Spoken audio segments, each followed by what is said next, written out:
Hi hello ನಮಸ್ಕಾರ, ಅಂಬಿಕಾ ಚಾನಲ್ಗೆ ಸ್ವಾಗತ. ನಾವಿವತ್ತು ವಾಂಗಿಬಾತ್ ಮಾಡೋದು ಹೇಗೆ ಅಂತ ತೋರಿಸ್ಕೊಡ್ತೀನಿ, ಬನ್ನಿ.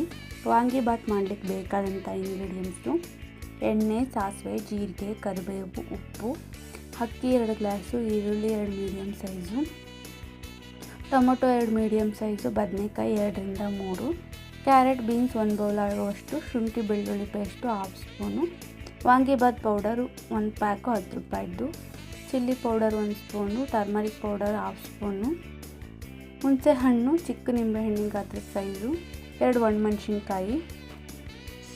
ಮಾಡೋ ವಿಧಾನ: ಗ್ಯಾಸ್ ಆನ್ ಮಾಡಿಬಿಟ್ಟು ಒಂದು ಕುಕ್ಕರ್ ಇಟ್ಕೊಂಡು ಕುಕ್ಕರ್ಗೆ ಎಣ್ಣೆ ಹಾಕಿ, ಎಣ್ಣೆ ಚೆನ್ನಾಗಿ ಕಾದ ನಂತರ ಜೀರಿಗೆ, ಸಾಸಿವೆ, ಕರಿಬೇವು ಹಾಕ್ಕೊಳ್ಳೋಣ.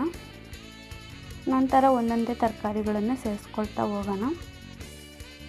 ಮೊದಲಿಗೆ ಈರುಳ್ಳಿ ಹಾಕ್ಕೊಳ್ಳೋಣ, ನಂತರ ಬದನೆಕಾಯಿ ಹಾಕ್ಕೊಳ್ಳೋಣ. ಬದನೆಕಾಯಿ ಕಟ್ ಮಾಡಿದ ತಕ್ಷಣ ನೀರಲ್ಲಿ ಹಾಕ್ಕೋಬೇಕು, ಇಲ್ಲಾಂದರೆ ಬದನೆಕಾಯಿ ಮೇಲ್ಗಡೆ ಪೂರ್ತಿ ಕಪ್ಪಗಾಗುತ್ತೆ. ಇವಾಗ ಕ್ಯಾರೆಟು ಬೀನ್ಸು ಸೇರಿಸ್ಕೊಳ್ಳೋಣ. ಸೇರಿಸ್ಕೊಂಡು ಸ್ವಲ್ಪ ಫ್ರೈ ಮಾಡ್ಕೊಳ್ಳೋಣ.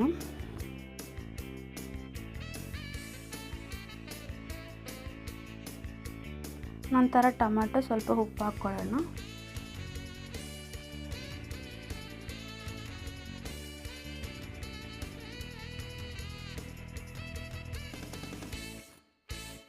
ನಂತರ 2 ಒಣಮೆಣಸಿನ್ಕಾಯಿ ಹಾಕ್ಕೊಂಡು, ಶುಂಠಿ ಬೆಳ್ಳುಳ್ಳಿ ಪೇಸ್ಟು, 1/4 ಕಪ್ ಆಗುವಷ್ಟು ಹುಣಸೆ ಹಣ್ಣಿನ ರಸ, 1/4 spoon turmeric powder, 1 spoon chilli powder, 1 pack ಪೂರ್ತಿ ವಾಂಗಿಬಾತ್ ಪೌಡರು ಹಾಕ್ಕೊಂಡು ಚೆನ್ನಾಗಿ ಮಿಕ್ಸ್ ಮಾಡ್ಕೊಳ್ಳೋಣ.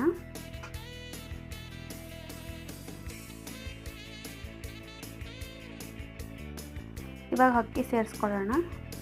ಗ್ಯಾಸ್ನ ಲೋ ಫ್ಲೇಮ್ನಲ್ಲಿ ಇಟ್ಕೊಂಡು ಚೆನ್ನಾಗಿ 1-2 ನಿಮಿಷ ಮಿಕ್ಸ್ ಮಾಡ್ಕೊಳ್ಳೋಣ. ಹಿಂಗೆ ಮಾಡ್ಕೊಳ್ಳೋದ್ರಿಂದ ವಾಂಗಿಬಾತು ತುಂಬ ಮೃದುವಾಗಿ ಮತ್ತು ಉದ್ರಾಗಿ ಬರುತ್ತೆ. ಇವಾಗ 1 ಗ್ಲಾಸ್ ಅಕ್ಕಿಗೆ 2 ಗ್ಲಾಸ್ ಆಗುವಷ್ಟು ನೀರು ಸೇರಿಸ್ಕೊಳ್ಳೋಣ. ಲಾಸ್ಟಲ್ಲಿ ಕೊತ್ತಂಬರಿ, ತುಪ್ಪ ಸೇರಿಸ್ಕೊಂಡು ಲಿಡ್ ಕ್ಲೋಸ್ ಮಾಡಿ 2 ವಿಷಲ್ ಕೂಗಿಸ್ಕೊಂಡ್ರೆ ಆಯಿತು.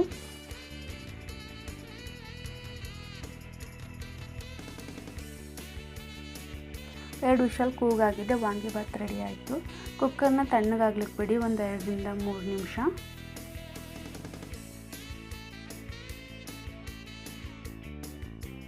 ನೋಡಿ ಎಷ್ಟು ಚೆನ್ನಾಗಿ ಬಂದಿದೆ ವಾಂಗಿಬಾತು, ತುಂಬ ಮೃದುವಾಗಿ ಉದ್ರಾಗಿ. ಈ ರೆಸಿಪಿ ನಿಮಗೆ ಇಷ್ಟ ಆಗಿದ್ದರೆ ಪ್ಲೀಸ್ ನನ್ನ ಚಾನಲ್ನ ಸಬ್ಸ್ಕ್ರೈಬ್ ಮಾಡಿಕೊಂಡು ಒಂದು ಲೈಕ್ ಕೊಟ್ಟು ಕಮೆಂಟ್ ಮಾಡಿ, ನಿಮ್ಮ ಫ್ಯಾಮಿಲಿ ಫ್ರೆಂಡ್ಸ್ಗೂ ಶೇರ್ ಮಾಡಿ.